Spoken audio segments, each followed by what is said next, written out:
Yes, I go by the name of the Datius. Welcome and welcome back to watch my videos.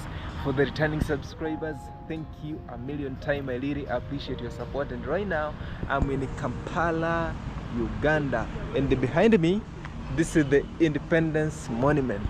You know, Uganda got independence on 9th of October 1962. Yeah. So on today's video, I'll be taking to the IDI AMIN torture chamber. IDI AMIN was the third president of Uganda, and today I'll take you to the IDI AMIN torture chamber. So comment there down below what do you think about IDI AMIN torture chamber, and hope you enjoy. So you need to watch this video until the end, and I'll be having a friend here, a content creator from Uganda, Kampala. He'll be taking me around this city of Kampala. Also, we'll be heading to the IDI AMIN torture chamber, but this video is special for IDI AMIN torture chamber. And right now I'm at this monument, Independence Monument. This area is an independent area, and on this on that side, I think let's go there and see what is going on this side.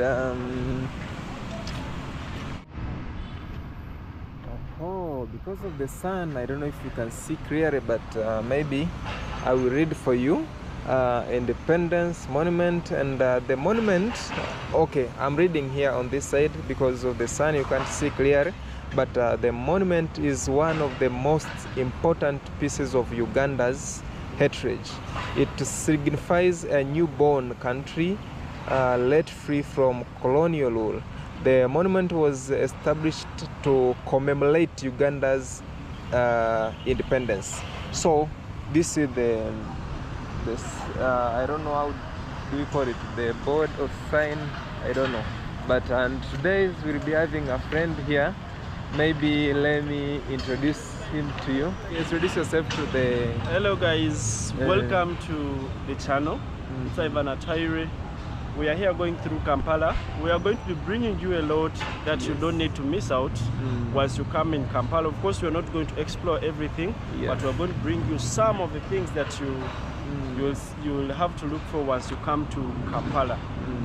Yeah. Okay. Maybe we can go back, because I think this board explains everything, but the problem was, okay, I read this part, and maybe the pictures you can explain to us, because for me I don't know the... Okay, this is Obote.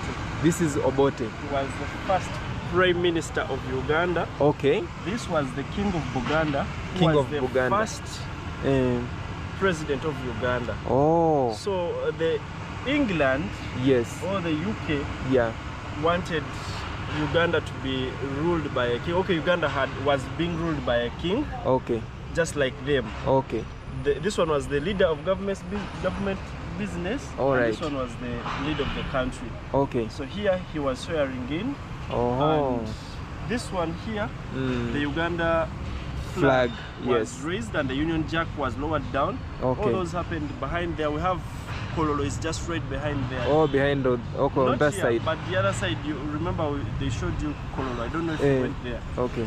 Yeah, and that's what it is. Oh, okay. Yeah, these were the delegations from the UK. Okay. I think this one, he was the Prime Minister. All right. Okay. And the monument is here. Okay. Wow, thank you for the explanations, and today we'll be heading to IDI AMIN torture chamber. So guys, you need to watch this video until the end, because a lot more is coming. And you introduce yourself to the subscribers. Ivan Ataire is my channel name. Yes. You'll find me in the comments, and I'm going to also... You can as well come and see the experience, or how I'll be taking him through. There are places that I'm going to capture and he's not going to capture. So you can come for that as well. Yes. We give you this amazing tour. Yeah. So guys, also the link is here down below. Kindly subscribe to his channel. We really appreciate that. Yeah. So let's keep exploring Uganda.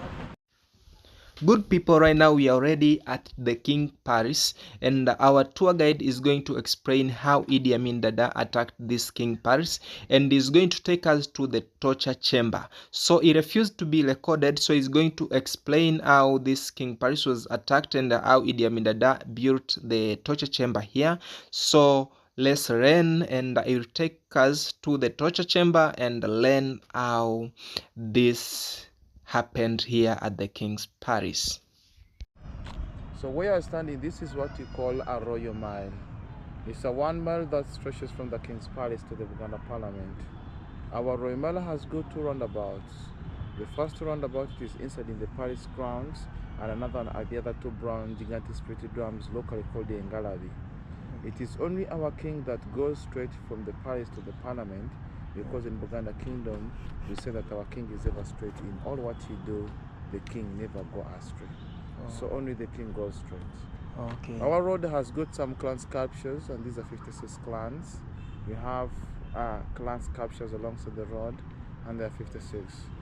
People who come from the same clan in Buganda Kingdom, these are taken to be brother and sister, so they can't marry one another, and someone can't eat his or her clan or totem. Right now we are entering the King's Palace. I'm telling you, this King's Palace is so beautiful and clean. So watch the video till the end of you enjoy.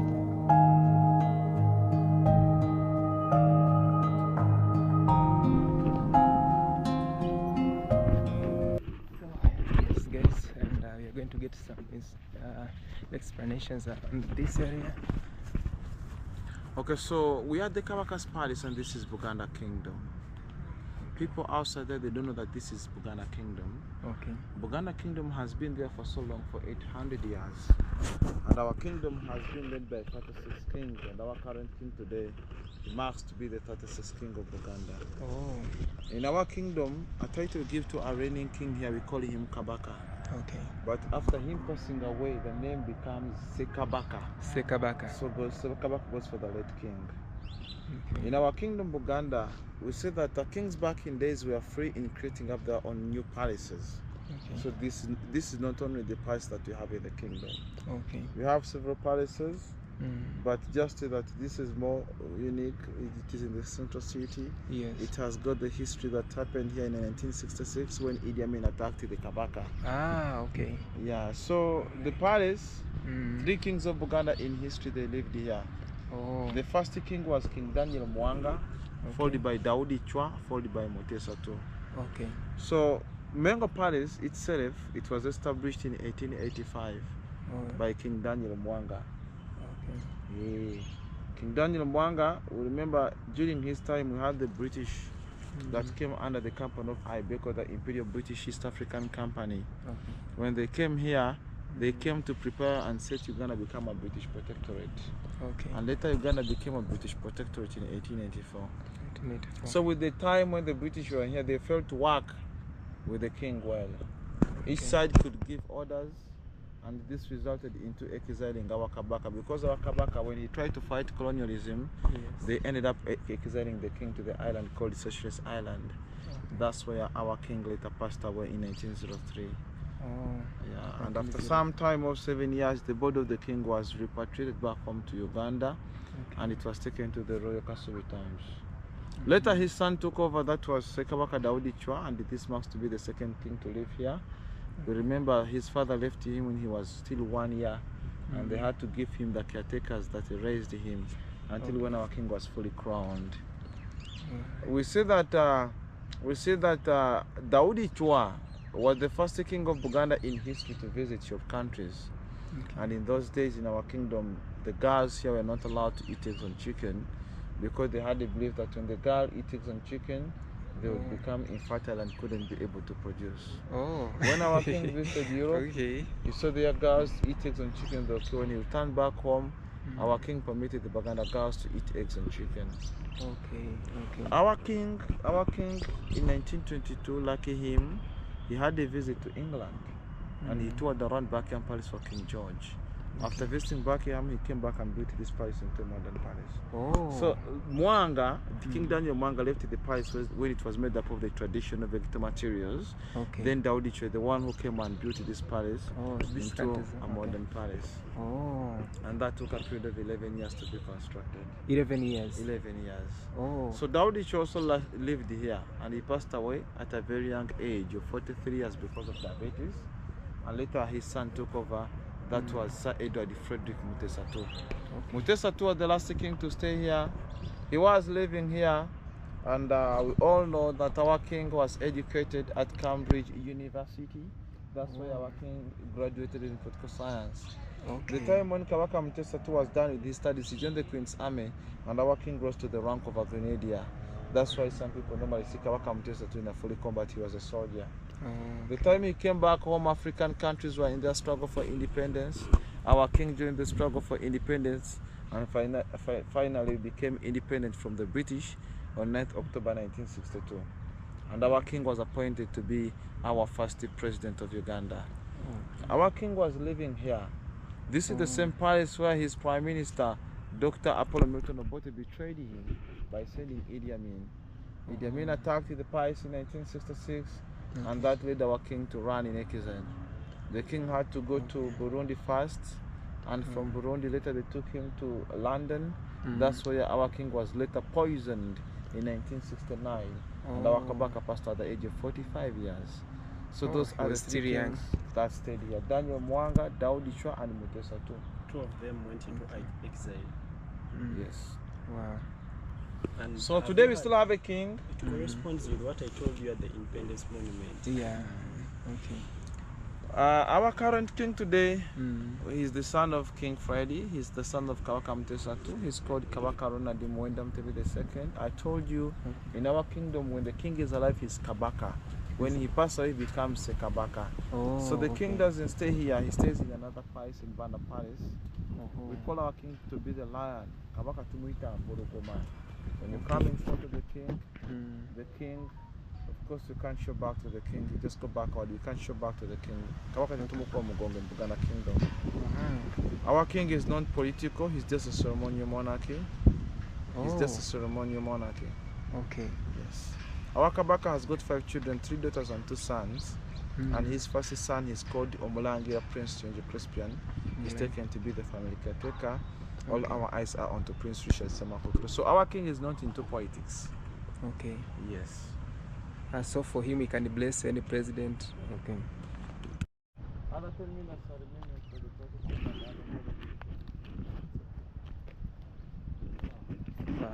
Now this is the Paris here in Uganda, and right now we are heading to the torture chamber. So keep watching this video till the end, because a lot more is coming. As you can see, this is the Paris on this side.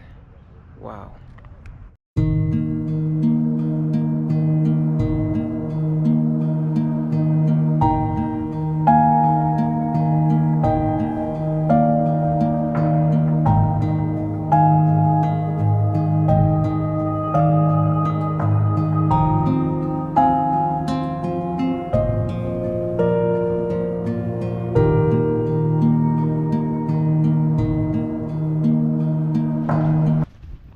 So the vehicles that you see in front of us, these are the Kabaka Mutesa's car remains.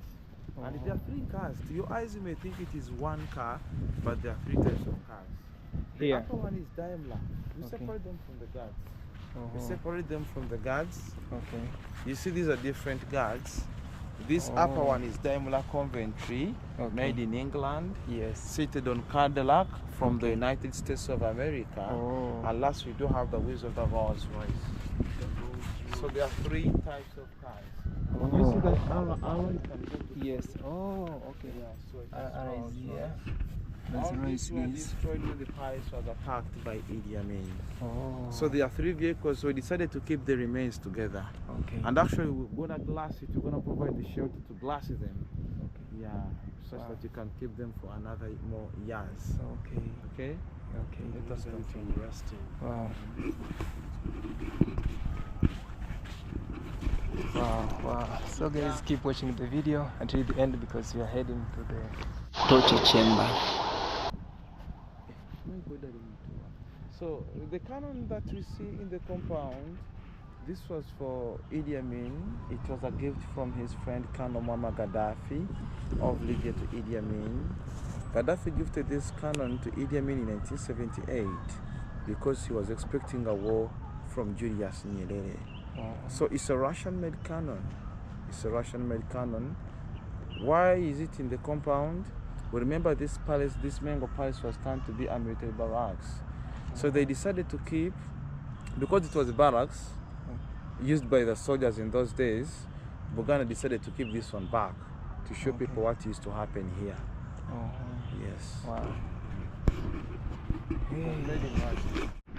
Yes, so guys, as you heard, this was made from last year, and we are still exploring this area, so keep watching this video until the end. But as you can see, this is here in Kampala, Uganda, and if you're planning to visit, you can visit this area and get the history of this area. But so let's keep exploring. Yeah. All these old buildings, the palace was turned to be a military barracks, and in those days this barracks was called the military barracks. And as you can see, these buildings, the barracks was removed by our current king in 1997. It is no longer barracks. Today, people, who are those people living here? Our king has got his special security force called the KPU. And the KPU simply stands for Kabaka's Protection Unity. So they're the ones that are staying here with their families, their wives and children. Oh, so they're still staying here. Yeah, the soldiers' families. It is no longer barracks. Yes. The barracks was removed. Okay. But they act as quarters for the soldiers. Thank you very much. But so they live there with their families and children. Okay, so wow.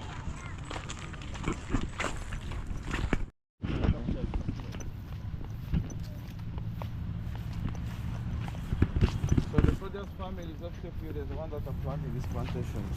The plants the crops. Yeah, they're the ones that are planting these plantations. And because our land is fertile, what we try to plant, it just comes out. So right now this road heads to the torture chamber. That's where we are heading. Okay. And this is our trail.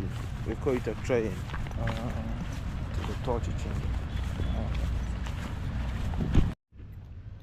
Okay, so because I don't want us to stand in sunshine, and there are some of down visitors there.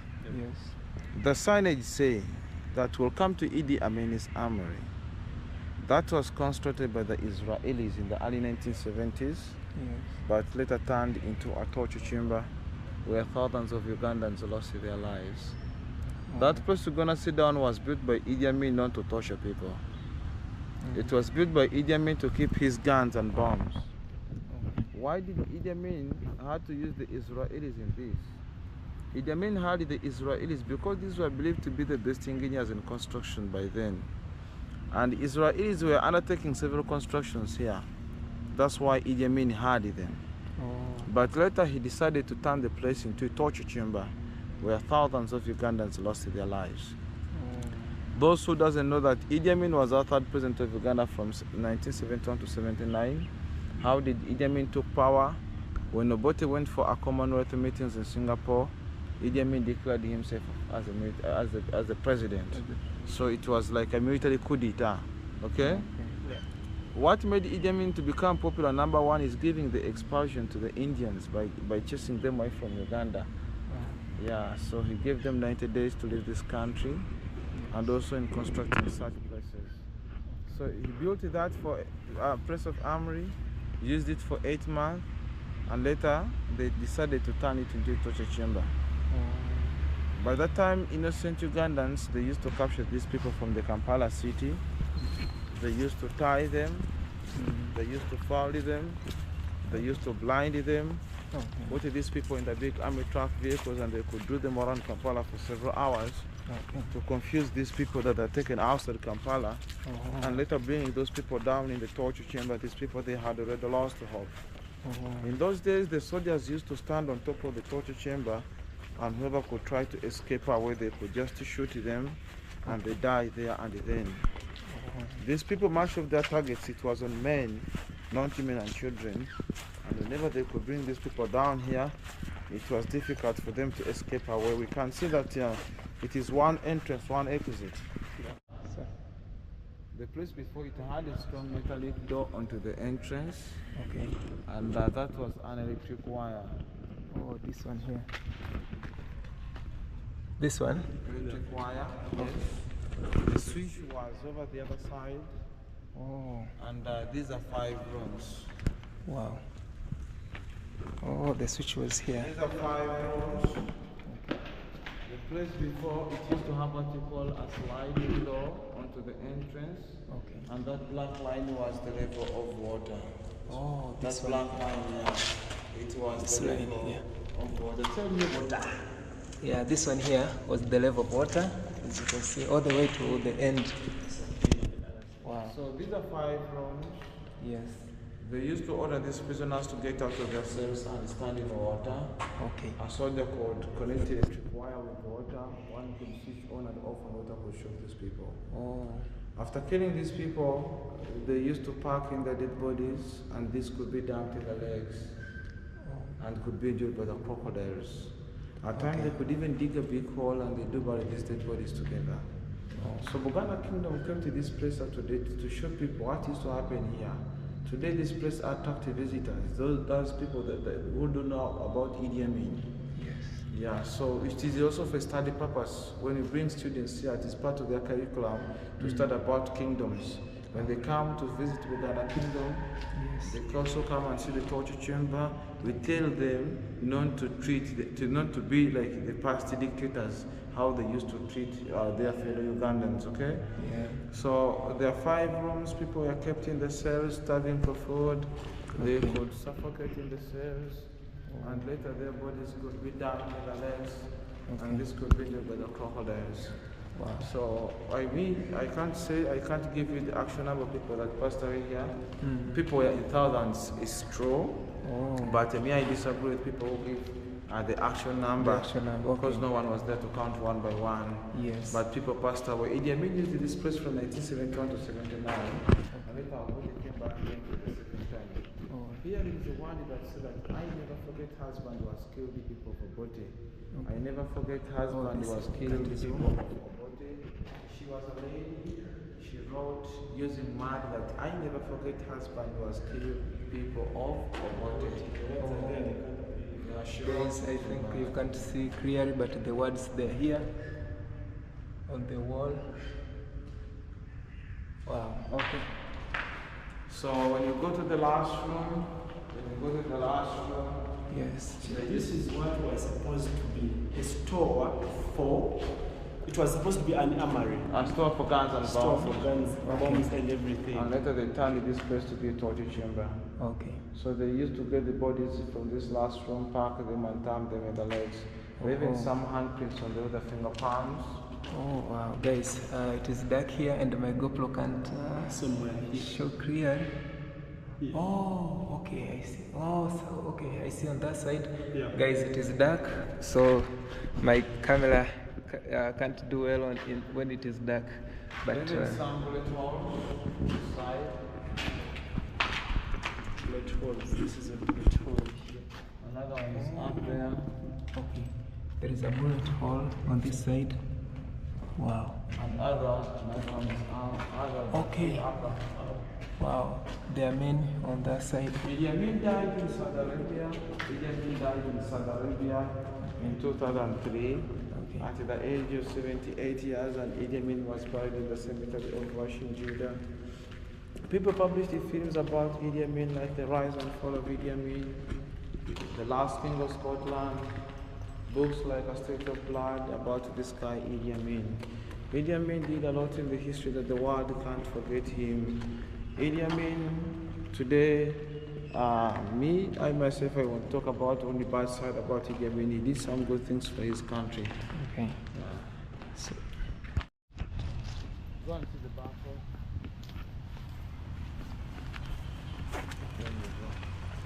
oh. So maybe you can explain for us just a bit about this. Let us go there to the building.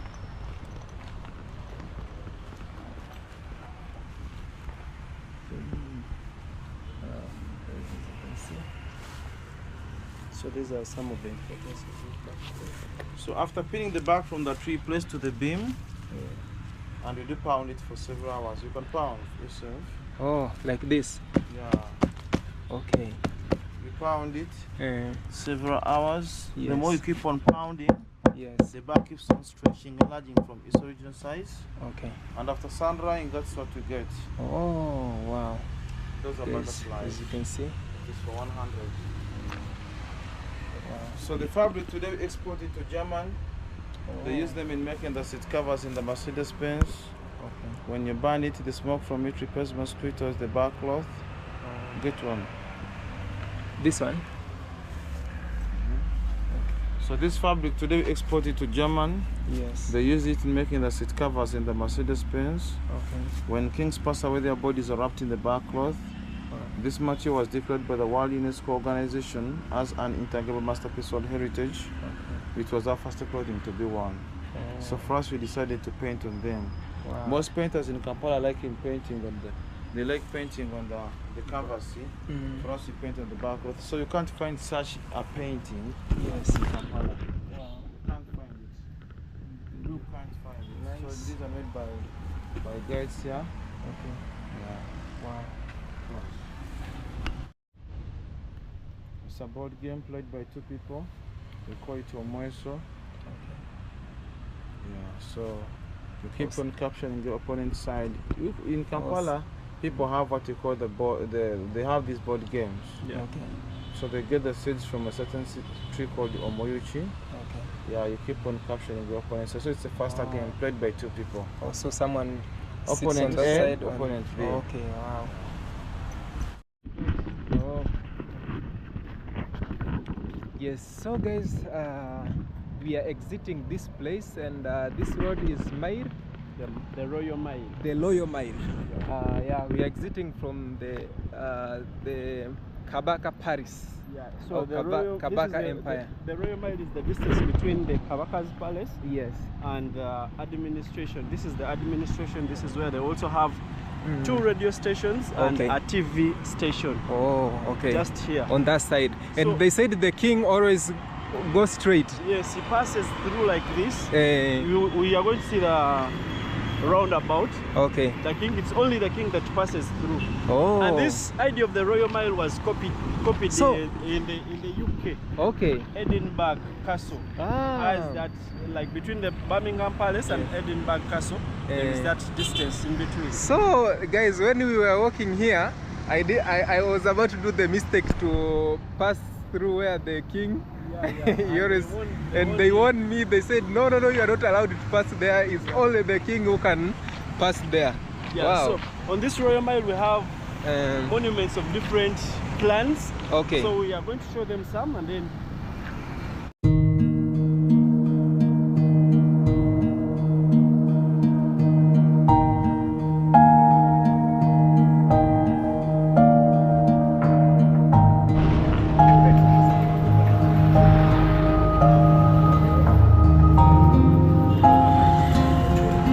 So, guys, when the king is here, doesn't go around. They just open that gate.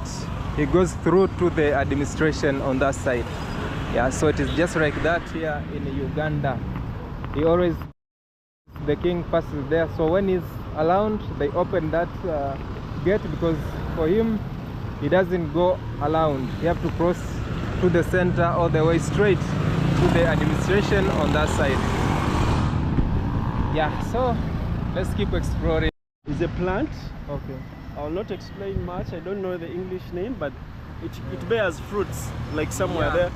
So I know this plant in Kagera we have, but even me I don't know the name of this fruit. Wow. So they have the different types of antelope. Okay. Oh, they're here.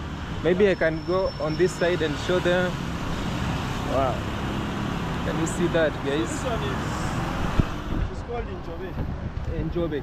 Yeah. Okay, so in our local language we call it Enjobe. Enjobe. Ah, so Your Enjobe. language is the one that is similar to our language. Oh. So they have the lion, then they have the edible rat. Okay. Then this the edible rat is also part of the edible rat. Okay. Yeah. Wow. So guys, what I can say, thank you for watching this video until the end. I really appreciate your support, and I think you managed to learn a lot of things about the Kabaka Paris, the kings of Uganda, also the Idi Amin torture chamber. So you can say bye-bye to our subscribers. I'm out, guys.